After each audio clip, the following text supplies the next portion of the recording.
All right, welcome to today's episode of the Australian Lawn and Garden Podcast. What we're going to do today is I'm going to break down to you exactly the process that I would do to hire great staff, lawn care staff, gardening staff, and run a sustainable business. And what I mean by that is running staff that are unsupervised, out on the road, on their own, in their own ute, set up, well, your ute, I would use in this scenario, but not without they're running without the boss looking over their shoulder. They're doing things, they're serving clients really well without you having to look over your shoulder, because this to me is the biggest challenge in the industry, finding great staff and having them perform really well. And you might say, Luke, who are you to give me a lesson on this? Great question. Let me tell you a little story. 4 years ago, a little bit over 4 years ago, I was diagnosed with a condition called Ankylosing spondylitis. For those who listen to the podcast, you know this, but for those who don't, it's a debilitating disease. And what that meant is that I actually couldn't work out in the field anymore. I've been in business 11 years now, so I was 7 years into my business at that stage. And what I had to do, I was forced to, was I had to build a business that was entirely reliant on unsupervised staff, because I could barely leave my house for long periods of time. What we ended up getting to is 1 year. I've got stats from our biggest year that we did. We did 5,000 services in that year. We had a peak of 13 employees at one stage, but we averaged about sort of 9, 10 over that year. And I did not do any work on the tools at all, except for half a day printing roses. And during that period of time, our employees, we called every single client after their first service, and we called regular clients, about quarterly, something like that. And every single rating we tracked, and we averaged over 9 out of 10 on those ratings. In fact, out of the hundreds of ratings we had, we only had 6 ratings that were 6 out of 10 or less. The rest was 7, 8s, 9s, and 10s. And our number one rating was 10 out of 10. I was forced to make a business like that. They are the highlight numbers, the stats. The reality is that through that season, it was a very, very difficult season. And there were multiple times that we actually came very close to losing the business. Why? Because it was incredibly difficult to get the business to that stage. I didn't have a choice. And I think if I look back, if I had the physical ability to do the work, I don't think I would have persisted. I think I would have gone back. I would have retreated and gone back to being solo with a couple of guys, the best ones, and doing simple things like that.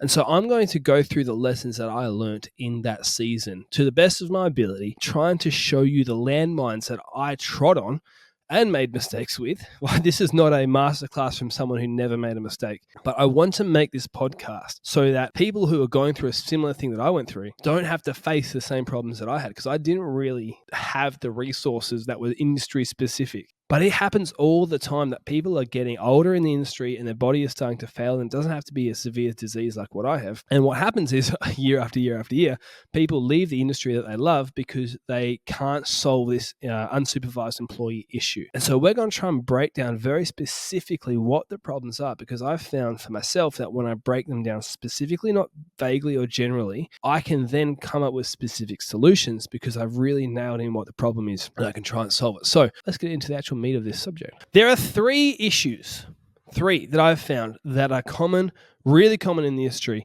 and they're the biggest issues for finding great staff and running a business with unsupervised staff. They're not the only ones you're going to find, but they're the biggest, most common ones. Here they are. Issue number 1. No secrets here. No surprises here. Great employees are hard to find. That is issue number 1. Almost every great employee in this industry already has a job. If they have a job right now, they're probably not being taken for granted. They're probably being paid pretty well, right? And I'm not saying all the time. There are some ones, and they're the ones you want to find, because you want to take care of them and pay them well and give them something that they're grateful for, and you're grateful for them. But a lot of people in this industry, the A-star players, the top of the tier, they're getting paid well. They're being looked after by their employees because they are rare commodities. Because of that, it makes it very difficult to find them, because they're not looking on Seek most of the time. They're not looking on Indeed most of the time. That doesn't mean that you're not going to find them on those platforms. It just puts it realistically into the problem. The challenge is to attract these great staff. What do you need to do? Have really good pay. When you start doing the math, when you start paying staff really good wages, you end up becoming uncompetitive price-wise in your business for many, many clients. I'll talk more about that later. But it's a very hard thing to balance, because if you've been charging competitive hourly rates. I'm not saying low hourly rates, but competitive hourly rates. You may need to completely change your pricing structure to afford the client that you want, so the employee that you want. But that's the first problem. The second problem that people get is that managing staff is a completely different skill set to running a solo business. A lot of people literally, in this example, they jump in the deep end and they start swimming once they've got an employee. They're so busy running their business, they run off their feet, and they then go, I'm going to chuck a business or an extra challenge on the business on top of that, which is managing a staff member, which I've never done before in many cases, and I have no management skills. So we're going to jump into the deep end. When you first start out, you're probably going to be a pretty average, if not bad, manager. And I'm just being honest because you were just starting out in the same way that if you've never swum before, you jump in a pool, you get the idea. So you add those two problems together. Great staff are hard to find, and you're probably going to be a pretty average manager if you literally just start out from day one having your management experience be zero. You put those two problems together and it creates a third problem. Third problem is this. When you are in business and you're working for yourself, you have what I would call massive margins, large margins. Let's say your business expenses are $20 an hour and you charge $80 an hour. So you're making $60 an hour every time you go out to site. Fantastic. Great. Awesome. No worries. Well, what happens when you get an employee? Well, some of your expenses go up because you need an extra ute and you need a few other things and blah, blah, a few extra tools, no worries. So let's take that hourly rate to 30. So the cost per hour to 30. And then you've got to pay them. And let's say you're paying them $45 an hour. Well, in my made up numbers, you've gone from $20 of expenses per hour to now having $75 of expenses per hour, and you're charging $80 an hour. You're only making $5. This is the challenge that everyone gets. They're so used to being pretty relaxed with how they run their jobs and how long they spend on site and how efficient their route is and spare parts and all that sort of stuff because you've got large margins. When you are running employees and you reduce your margins, you reduce your space for things to go wrong. Another way of looking at it would be like this. If you're running a 10% profit margin and you have an employee and you pay them fortnightly, right? 10% is great, by the way. It's a great start. You can do better, but it's a great start. 10% off employees would mean that every fortnight you have 9 days of their work is literally just covering expenses. And the 10th day is your profit. If you are somebody who has hired an average person, point number one, because you struggle to find great staff, and then two, you are an average or even worse, below average manager because you've literally just started, you are going to have a lot of problems. And those problems, point number three, with reduced margins means that you will lose money. You keep having enough problems, right? And you are now paying for your staff to fix those problems, broken sprinklers, broken mowers, unfinished jobs because they haven't been trained properly or the job wasn't explained very well. Fill in the blank. You only have, if you have a 10% profit margin, 1 day to play with. A lot of people out there, they haven't got their pricing right. Like the analogy we got before, they're only making $5 an hour off their employee, right? You can see there's a very low margins for error. But you combine those three problems and you realize that is the 80-20 rule on why a lot of businesses really struggle to have unsupervised employees. They didn't get a great person to start with. They got an average person. They're not a great manager, so it makes it even worse. Problems happen. They don't make money. And after it, they get really sick of it all and they go, stuff this, I'm out. And I want to be clear, there's more problems than this. But if you can solve those three big issues, and really they're two big issues in the sense of if you can find great staff and you can manage them well, like good, not necessarily great, not necessarily world-class, but you have great staff and you have pretty good management or even good staff and really great management, you are going to avoid option three. You're actually going to make money. And if you add option three on top of it, which is, again, I'm getting a little bit ahead of myself, but if you can price your services right, now you have a business where it won't be problem free, but it at least will be strong enough and robust enough to handle the challenges that an unsupervised employee will throw at you. So let's get into talking about how I, over time, learned how to solve, in certain ways, there's issues. And by the way, if you're hoping for really, really easy stuff, you're going to be disappointed. Right, so let's get into actually solving this problem. The first one is finding great staff. I want to tell you the three things that I think are limiting the number of great staff in the talent pool to start with. Because from an industry standpoint, we are competing with other industries that are kind of similar to us, like civil construction or mining or things like that, where people are working kind of with their hands, kind of outdoors. We're not talking about office jobs here, but where there's quite a bit of crossover. And what you will find is when you look at those other industry jobs, I'm not going to spend too much time on this because I think we all know this, right? But our industry is incredibly low pay, right? And the type of people who are really smart problem solvers, right? Long-term thinkers who are the type of people you want in your business will often find a career because they're smart problem solvers and long-term thinkers that is paying more. And if they have a gardening sort of itch that they want to scratch, they can scratch that itch with a weekend hobby. They can go to mining or they can go to some sort of civil construction or whatever other industry it is.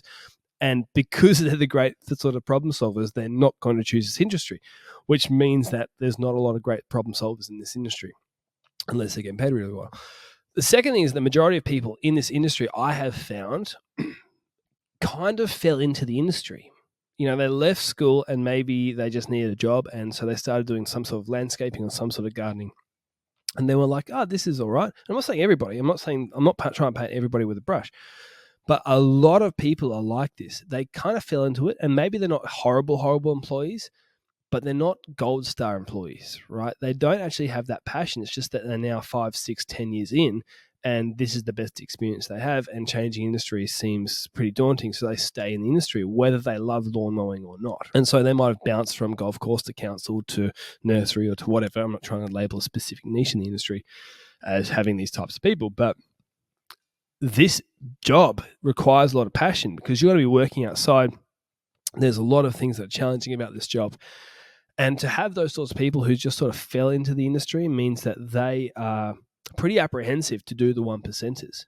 Right, look from the future here. One thing I just quickly neglected to mention there is that when you have people who fell into the industry but have a really long time in the industry, it's really hard to distinguish that from a resume. And it's really hard to distinguish that from an interview.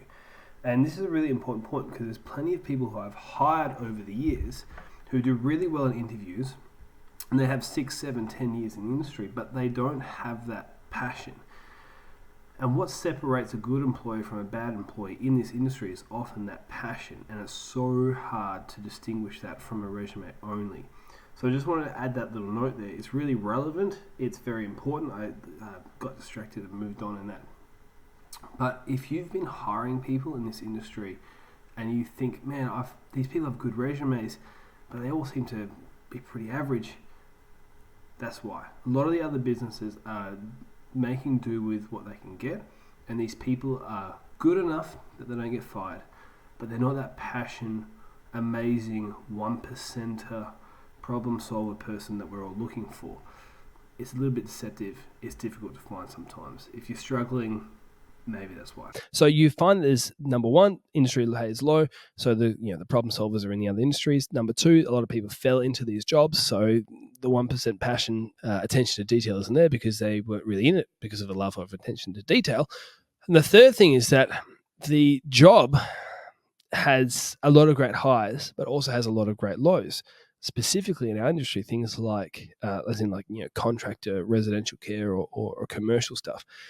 Hours are pretty unpredictable. Weather is rubbish. We already talked about pay, but that's something else to take into consideration. So the lows of the industry means that a lot of people go to other areas. Now, that's obvious, right? You've probably already thought about that. So we have those three challenges that make it hard to find employees or make it less likely that there's going to be good employees in this industry.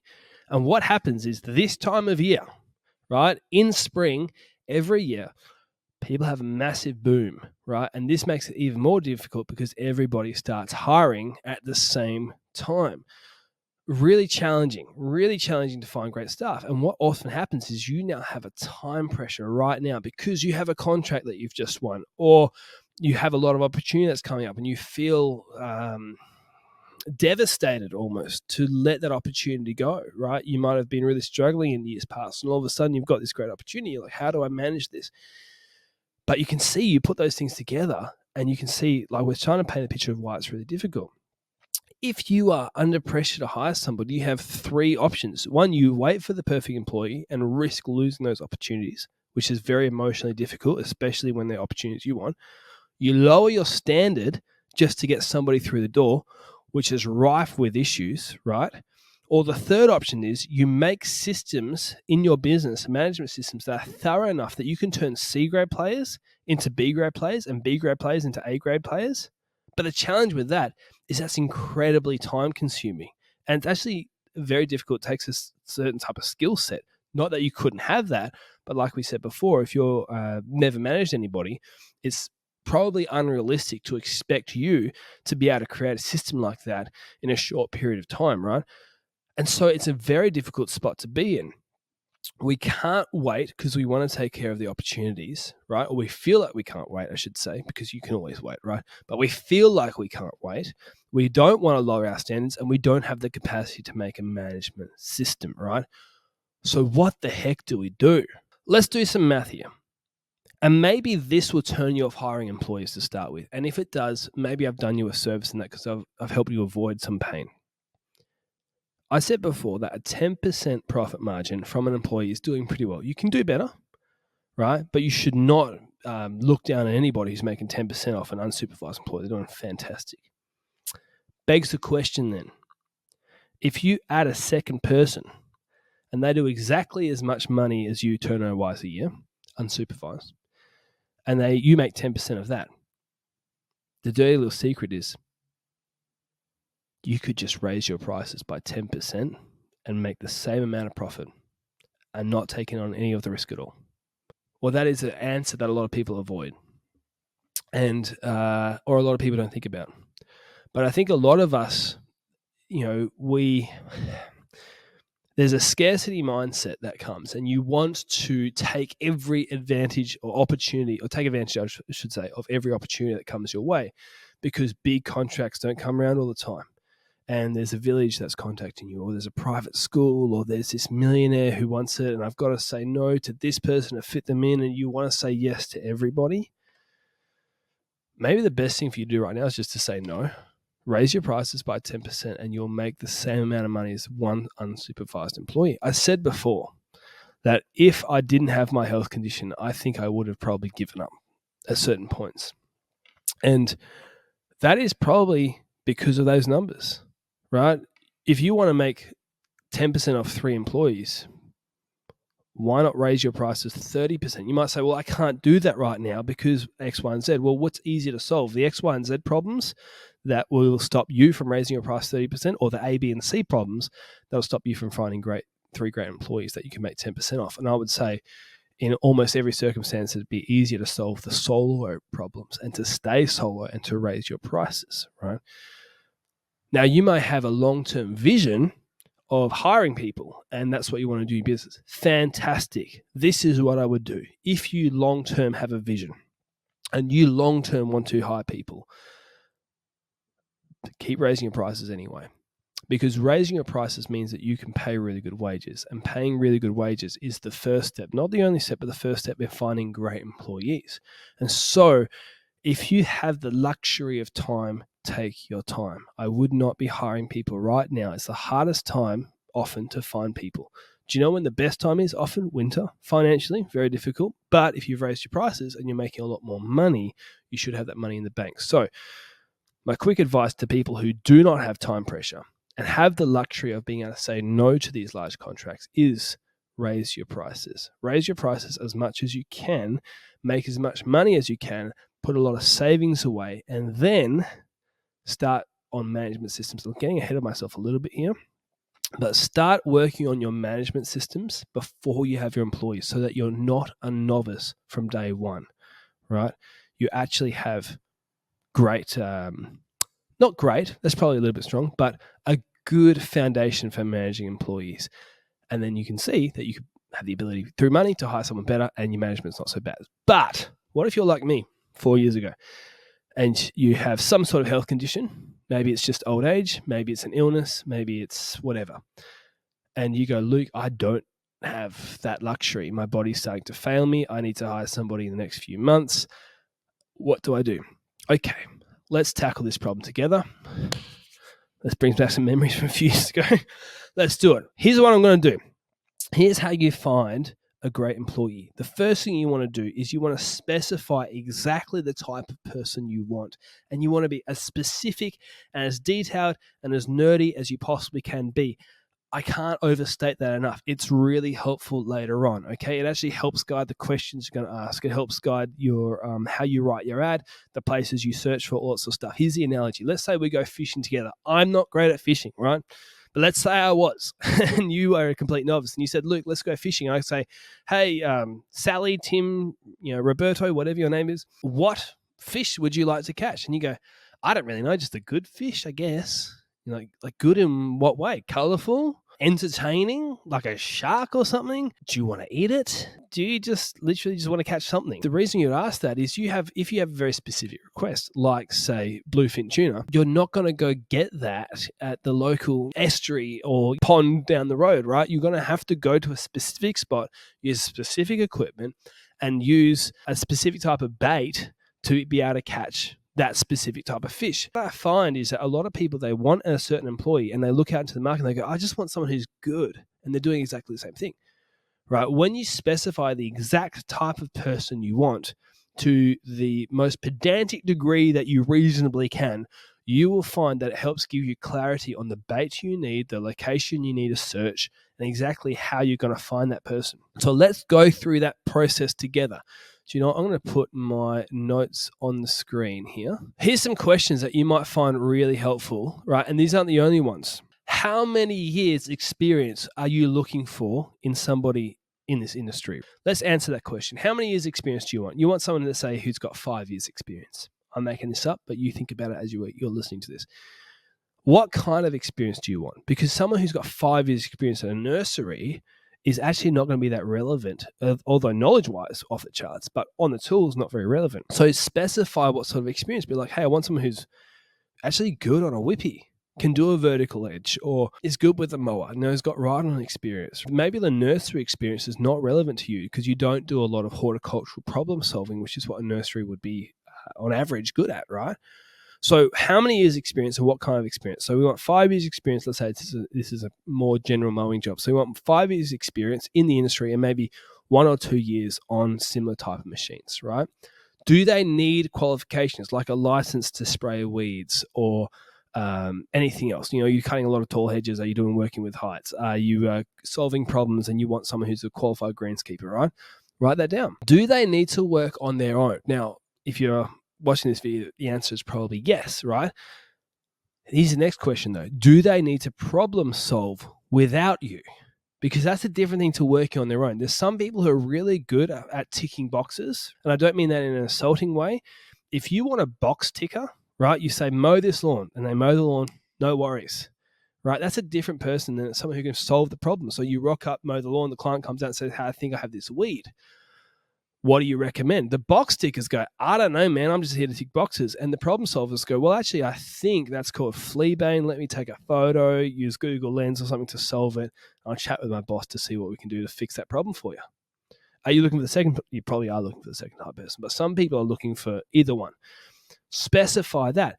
Think about how old they are now. 5 years experience in this industry. They're probably in their mid-20s. If they've got a license, like a spray license, and they have the ability to solve, they're pretty damn smart for mid-20s, right?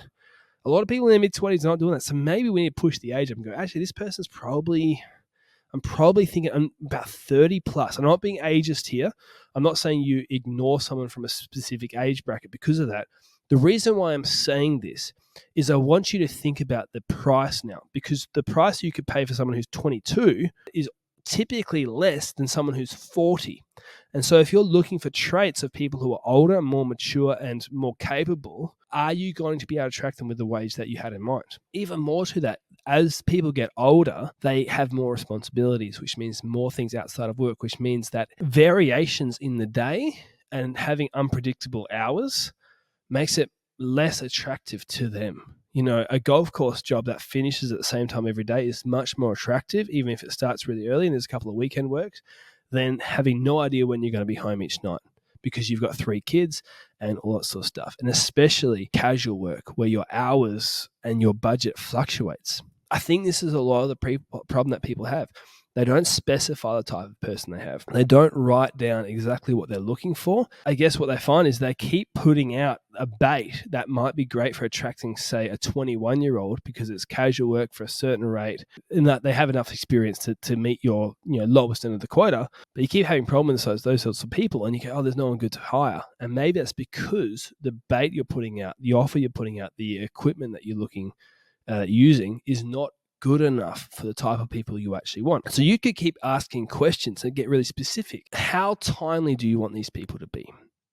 Right? Like if you say, we get to the warehouse at 8 o'clock in the morning, do you want them there at 7:58 or is 8:05 okay? Right? Be specific about this stuff. Why? Because if it grinds your gears, right, it's probably something that you should talk about in the interview and be like, hey, we like being here early, is that something that's going to be an issue for you? You can ask a previous manager about that. Is this a really timely person? Do you want someone who's going to speak to clients a lot, right? Because you might have someone who's a fantastic gardener. Maybe they're a little bit socially awkward. And maybe that's fine because they're not talking to clients at all. But then you put them in a situation where they have to quote jobs and be a sort of salesman on top of being a gardener. Start specifically painting the picture of exactly who you want. Then write it down. All right, Luke from the future again. I want to really spell this out because what happens is when you have this specific picture, you start to realize that perhaps your business isn't actually up to it to attract that kind of stuff. You don't have good enough bait. You don't have good enough fishing rods and boats, to continue that analogy. And that's a real challenge. And it's a really humbling moment. And it's a moment that I've had where you realize that the type of people you want have better options than you. So, if you are in this stage and you have time, take your time. Go back to the drawing board. If you've just found out that, hey, actually, the type of person I want who's really timely, solves problems, all that sort of stuff, you got really specific. Go over the top. Use ChatGPT to get these questions. But when you get that person, you realize that you go, no, I need to pay them $100,000 a year. I can't afford that. I'm doing a lot of overgrown work. These types of people wouldn't like that. I need to change that. Maybe my business is incredibly physical, yet I'm asking in my description of somebody who's probably a little bit older, who actually could have an option of, say, like a nursery job or a ride-on job at a council or something like that. They have better options physically. I'm making up these analogies, but you have an opportunity now that you've really specified exactly the type of person. You have the opportunity to make the changes. Make those changes. If you do not have to hire right now, don't go hire. Make the changes you know you need to before you hire. And what I will say as well, if you know specifically who you want, it is almost always the case that your gut feeling is right. And you should back yourself. When you start cutting corners, you're going to get problems. Hire the person who fits in that category that you want, or don't hire. Once you start cutting corners, that's when you start getting problems. All right, so what we're going to do, I'm going to now run through what I would do if I was in a situation like I was in 4 years ago, where my health has gone downhill, I need to make some rapid changes, or maybe whatever the situation is for you, maybe you don't have the luxury of stepping back and taking a year to prepare the business, put some savings in, work on your management, all that sort of stuff, and you need to make decisions right now. What are the moves that I would make right now to make this possible? I'm going to put some stuff on the screen. Here's my literal notes right here. There's 4 big points that I would do. The first is I go through my numbers. The second one is I start management processes right now before I even have the staff. Third thing is I'd raise prices through efficiency, proficiency, and simplicity, right? Not just raising prices literally, although I'd be doing that too in point number 1. Point number 4 is reputation over revenue. Okay, that's where we're going. So what do these points mean? Okay, number 1, go through your numbers. I did a podcast on how to work out your pricing. It's been watched by over 10,000 contractors. Well over that by now. If you have never watched that video, go and watch that video, because it actually works out what your pricing should be if you are paying employees, which I think is the correct way to work out your pricing. Not working on some random hourly rate that you heard on the internet, right? Specific for you. But there are some things you may need to change. The first is this: you need to allow for slack in your day and with employees. What do I mean by that? Slack is free time. Okay, slack is space in the business, and that space is there to cover you. So you need slack in your week, and your employees need slack. It covers you to solve unexpected issues, and it means that the employees have space for something to go wrong. I made a lot of mistakes early on by booking my employees out. Now, the reason I booked them out, like booked all their hours out, is because I wasn't actually making enough money on them and I needed them to do as many hours as possible. So what happens is when you allow for slack from day one, it forces you to have your hourly rate right. How much slack should you need? I would be aiming for 1 day a fortnight free. It's probably better off that you schedule it as half a day a week when you first start. So let's say every Friday is a half day. What that means is the employees get to finish early. Fantastic. But the agreement is that if something goes wrong, we stay back. So if something went wrong on Wednesday and we only got half a day done, we just move it to Friday. So there's space, right? It means that people aren't working at 6 o'clock at night. It means that weekends aren't happening. It means that you're not stressing out. And I would also measure every single job that you do from a time basis, right? So that you can manage them. Now, we're going to talk about that in the next point. If you know how long each job should take, you know how long your employees roughly would take. But I'd be adding 10 or 20% of time to those jobs just in case. They may be better than you. But when you do those two things, you allow for half a day a week or a day a fortnight of space for things to go wrong, and you increase the time each job's going to take. You are, in effect, limiting or reducing your average hourly rate.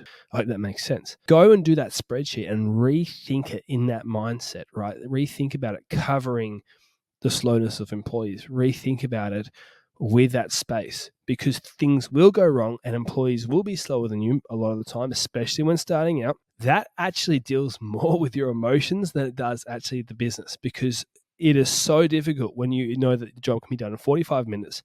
You've scheduled it for 45 minutes and it's consistently taken them 50 minutes to do, 55 minutes. And, once off, fine, but over the course of the day, they're an hour late. You're running behind financially. Something goes wrong. You don't have space. It's very stressful. Start with that. It reduces the stress. The next thing, when you go through your numbers, raise the price of any underperforming client. When you measure every job, it allows you to look at every single client as an average hourly rate for the job, right? So if the job's $100 and takes you an hour, it's $100 an hour.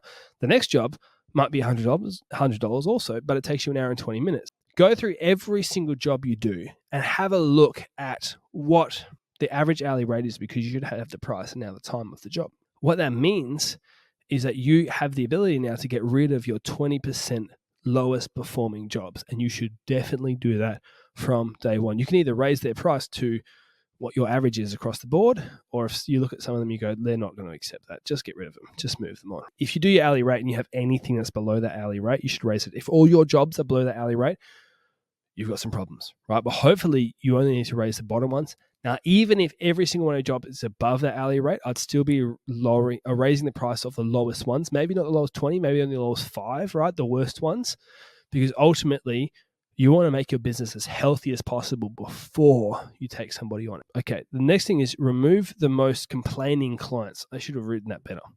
But remove the most whinging clients, the ones that grumble and complain the most. Why? Because if they're going to grumble and complain with you, they're definitely going to grumble and complain with your employees. And if you hate doing that job, but you put up with it, your employees are going to hate doing it more. You're doing this for the emotions, because a lot of this management job you're going to take on is actually about managing your emotions and not getting stressed and fearful and anxious.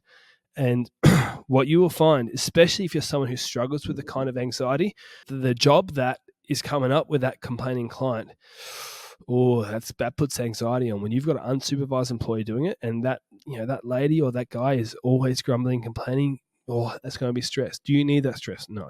You have enough stress already. If you have to rapidly change your business, you have permission to get rid of those clients, even if they're high paying. Why? They're going to take up your stress, but they're actually, okay, this is the point I wasn't going to talk about, but I'm going to talk about it anyway. You got to think about the admin burden of every client. And clients that are really admin heavy. They always complain. They always need a little bit extra. They always want a specific type of, invoice sent in this specific way, and you always have to customize it for them. If it takes you 10 minutes more to deal with them administratively every time, think about that as job cost, as like time on site. What you might find is, it's a good job, blah, blah, but you realize that stress and all that time, you could have focused on other things. They actually might be holding you back financially as well, even if they are good paying. So number one thing you need to do right now, go through all your numbers, allow for slack, allow for your employees to be slow. That'll start you on a good emotional foot with them. That's a massive mistake I made. I was a grumpy bum. Now, I was also really sick, which made it worse. But there was a lot of times that I shot myself in the foot. Why? Because my employees made mistakes and I didn't account for that happening, and that's going to happen. So I was foolish in that aspect. Emotionally, made things difficult, had some arguments that didn't need to happen because of that. You measure every job, and that's kind of this point and the next point, but in this side of it, measuring every job allows you to raise your prices of your underperforming clients, and then you remove the most whinging clients. Okay, point number 2. I got this at point C, but I'm going to give you these 2 books. One is called Traction by Gino Wickman. That is on Audible. Fantastic book on Audible. The next one is High Output Management by Andrew S. Grove. That is not on Audible, but a fantastic book too. Now, Andrew Grove is a tech guy. Gino Wickman is also kind of tech. The problem with those books, they are fantastic, but they're not quite industry relevant. I have considered making a full course on how to manage staff. The effort that's going to take is a lot of effort. So that, I don't know, that's a long time away if it does happen. If you would want that, let me know, because if there's enough interest, maybe we expedite that process and make it happen quicker. But it'd be a lot of time to make a good course like that. That's industry specific. But these 2 books are fantastic to start with on systems and all that sort of stuff. But there are 2 things you can do right now before trying to take to the next level, which I again recommend those 2 books. The first is, there's 3. The first we already talked about, measure every job. The second thing is after photos on every single job. And I want you to take after photos on every single job. Why? 1, you're a hypocrite if you ask your employees to take after photos and you don't take them, right? It's not a big deal. They're not going to quit over that. But you want to treat them to the same standard as you treat yourself. If you can take some after photos now of every single job you do, you have a kind of standard that you want that to be at. And that allows an easier management process. If an employee is cutting corners, when you show them a job, you can be like, hey, look, this is a job. You can do it with them a few times. You can take photos of how you did it with them that few times. And the next time they do it on their own, it's completely different to that standard. It's not just hearsay. It's literally there. This is exactly how we did it last time. This is how I told you how to do this job last time. And this is not to that standard. Much easier to manage with the after photos. That's one thing. The next thing is that you're going to have problems and people will complain, and the after photos save your backside a lot of time. One of the biggest examples of this in our business was that we had a guy who accused us of not shutting his gate properly, and then it blew open and the gate got broken. He was in a very windy area. Luckily, we had an after photo that actually showed the gate. If the after photo was from the other side of the house, it wouldn't have, but it showed the gate. It showed that it was actually locked or shut properly, at least, and that you could see the latch at the bottom. And the gate was just blown by a really strong wind. It saved us from that insurance. After photos are the best way to manage unsupervised employees. You want to go through those photos every single day when someone is new, when they're established once a week or once a fortnight, and you're talking very well established, right? I go through my after photos with my unsupervised employees who have been with us for years, about once a fortnight, once a week. But I would definitely be doing daily. If with someone brand new, maybe even in the middle of the day, just checking on the stuff. Get a software system that allows those after photos, allows you to very quickly get a gauge of that before things go wrong. The next thing you want to do is implement weekly team meetings. Now, let's say it's just you and your wife. She helps you out with admin. Still do a weekly team meeting. Get that habit before you employ staff. Why? Because it's that healthy habit that's going to allow you to have a great relationship with your staff. You want them to be able to flesh out issues that they've got. Hopefully they're not with you. Hopefully the issues they have is I'm talking about things like, my mower gearbox seems to be stuffing up and I forgot to tell you because it wasn't that big of an issue. But now we're having this meeting, it's reminded me, right? Or, hey, I keep running low on fertilizer and it's causing this inefficiency. Can we buy a few extra bags just in case? Things like that, those kind of issues.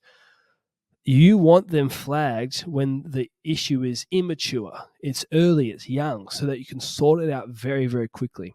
Weekly meetings, and we're not talking about an hour, we're not talking about anything like that, but hey, here in this warehouse, let's say every Friday morning, we come in, the boss grabs everyone a coffee, and we just sit down and go, hey, look, here's some after photos that were really good. Look, there's more information about this with Gino Wickman's traction book, right? I'm talking about the very basics here. But if you have one staff member who's out there on their own and you go a couple of weeks without a weekly team meeting, you won't realize all of the little niggling things. Weekly team meetings won't completely remove those problems from happening, but it will limit them from getting bigger. And then the third thing would be to read those management books. Again, I will say, if you're listening, Traction by Gino Wickman and How Output Management. I've given 2 capital letters to output there. Let me adjust that. By Andrew S. Grove, or Andy Grove, you might want to look at. Actually, there is, if you have YouTube Premium, there is a guy who does a summary of high output management, which you could listen to. Again, if you're on YouTube Premium, you can listen to it with your screen off. That might be worth getting some YouTube Premium for a month to go through that. Again, they're not industry specific, but they're still very good.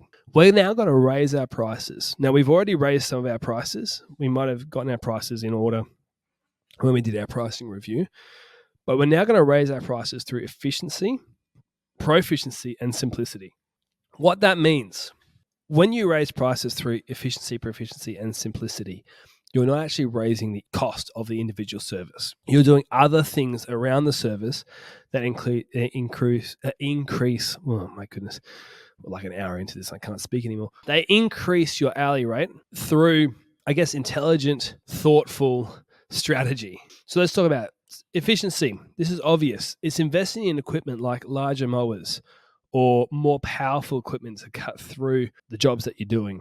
It is investing in software that will allow you to have a more efficient route, schedule, to answer emails quickly. Like we've started trialing AI in our software stuff. It's through a company called Nexus Pro, which is actually run by Darren Gallagher, who's our business coach. It's got some bugs. It's new.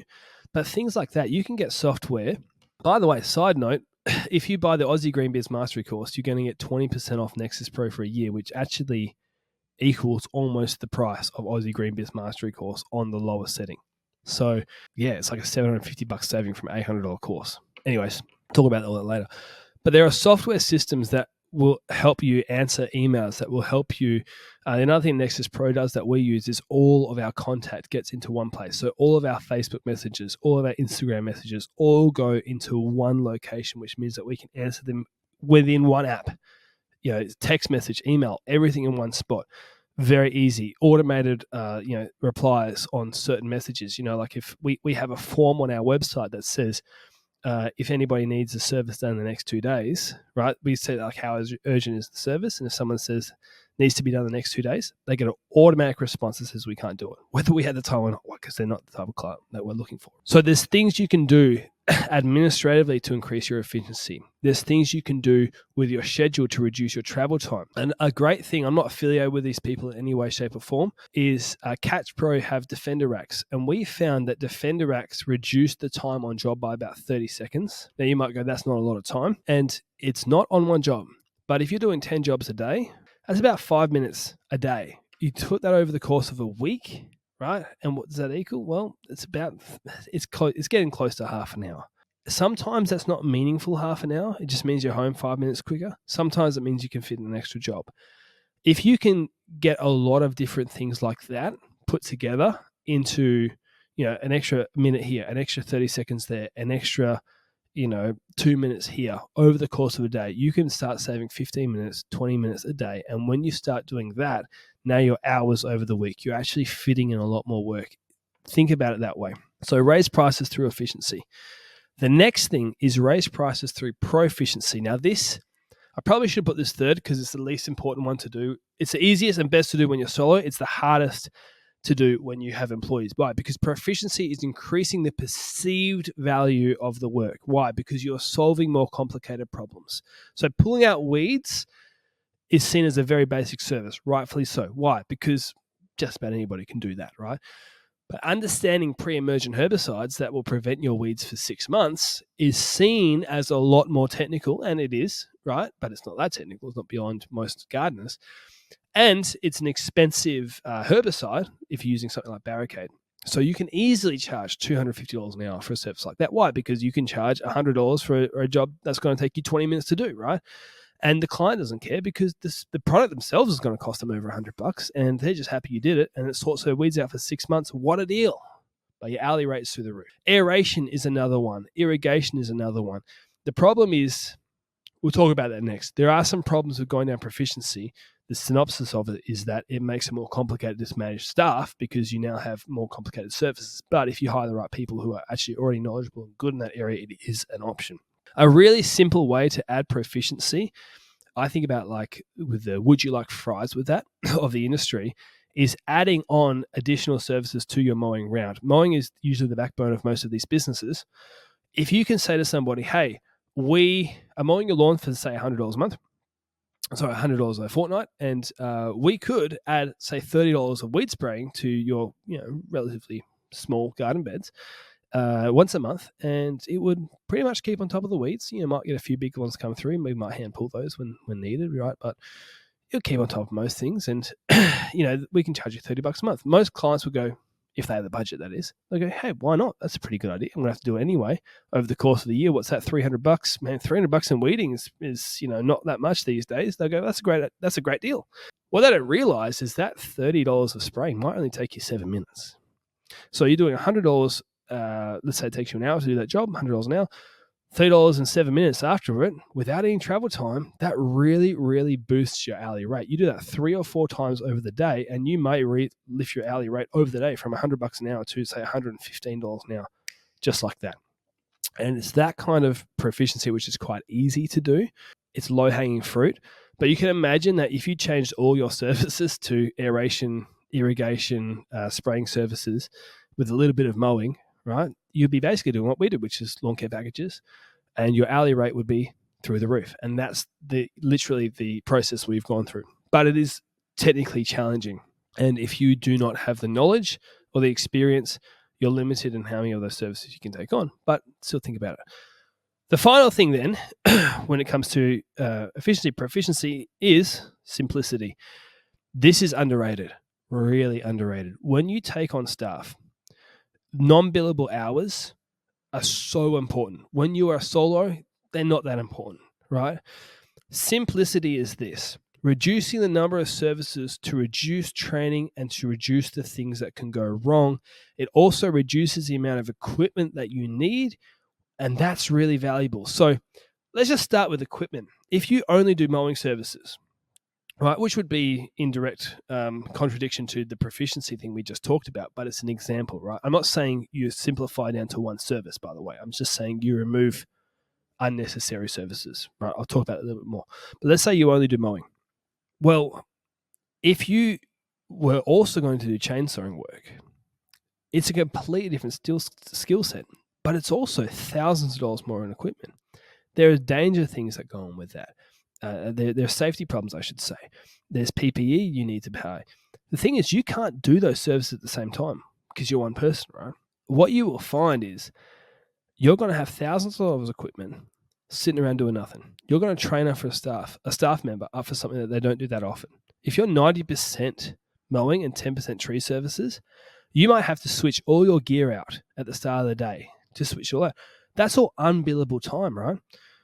If you got rid of your tree services, and I'm not saying that tree services are bad and mowing is good, I'm just giving an example. You could have done it the other way around and do 90% tree service and get rid of the 10% mowing. But if you got rid of the secondary service, sold all the equipment, you could buy a backup mower. Something goes wrong, no worries, we got the backup mower, right? You don't have to train your staff so much. Great. And there's a lot, you will likely not increase your hourly rate on the ground, but you will reduce the things that go wrong. And if you are a starting out manager, have some perspective. Have humility was the word that came to mind. That might be a bit strong of a word.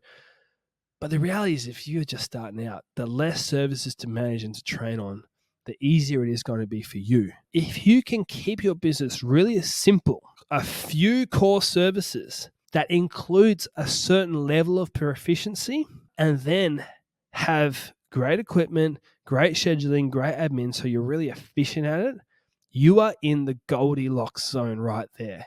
And you will find that naturally you will have a higher hourly rate. Less things will go wrong, and you're going to be making clients happier because you're doing a really good job of those services, and the service you're doing because of that proficiency is actually solving good problems. It's hard to set that up. You might be thinking about it going, okay, I've now got to invest in equipment and software, and I've got to take my after photos, and I've got to commit to weekly meetings, and here's 2 books to buy. Look, I did ever said this was easy, right? But this is what I would do. The last thing, so we can wrap this up, and this gets too much of me just waffling at a computer screen. Reputation over revenue. I can't stress this enough. There are so many times in business where you have a nice big carrot dangled in front of your head, and you think, oh, I'd love to get that carrot, that contract, that certain client, that style of work. I want to get into lawn renovations, or I want to get into this or that, whatever. And you think about the revenue. Is this going to hurt or hinder my reputation? Is there a chance that this could hurt my reputation? Am I taking on too much here? Am I running too fast? When you have a business, I like to think about a business as like a house sometimes. When you build a house, I would argue the most important thing is the foundations and the groundworks, because it really doesn't matter the rest of it. If you have something go wrong, like a storm or a flood or an earthquake or whatever, and the house falls down, I don't really care how good your interior design is, right? You can put a beautiful painting on the wall, but if you have really shaky foundations, the whole thing's going to fall over, and you've just spent a lot of money on a painting that just got crushed by that wall, and you no longer have a wall, and that's a really big challenge.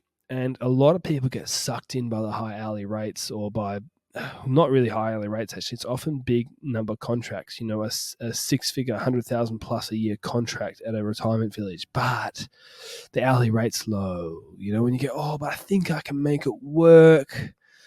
And what ends up happening is you have to start cutting corners on the jobs to make the money work, and all of a sudden you've ruined your reputation, because you now have a reputation of doing poor quality work because you started cutting corners. Why? Because you underquoted, because you wanted the job, because of the reputation. And we can give you 7, 8, 9, 1,000 versions of that story. You know them in your heart. You might have fallen for that trap before. I certainly have. No judgment from here.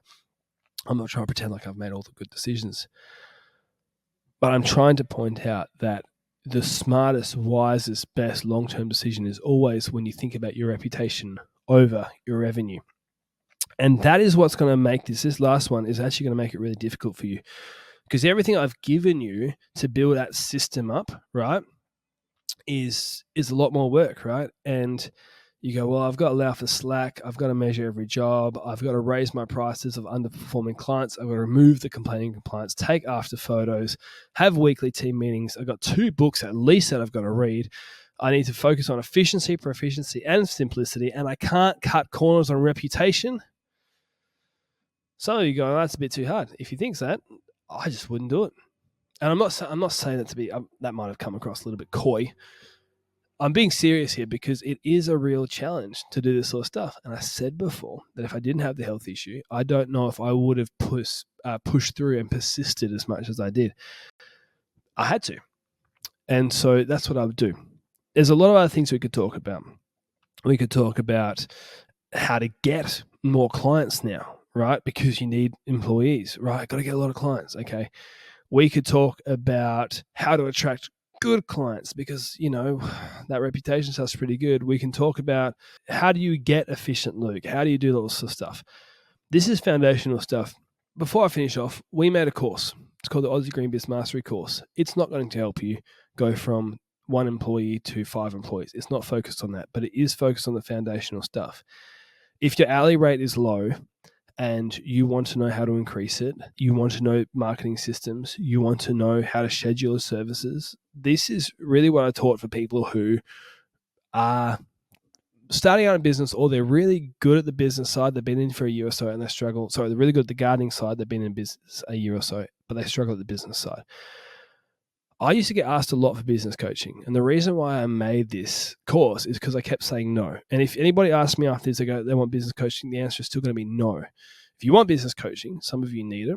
Darren Gallagher is the person to go to. I'll put his link in the description. I don't make any money off that. He's my business coach. He's very good at it. He's better than I would be. So go see him. But the reason why I made the course, okay, kept rejecting all these people, and I realized actually I could make a course and make it helpful for them. Anyways, there's a link in the description.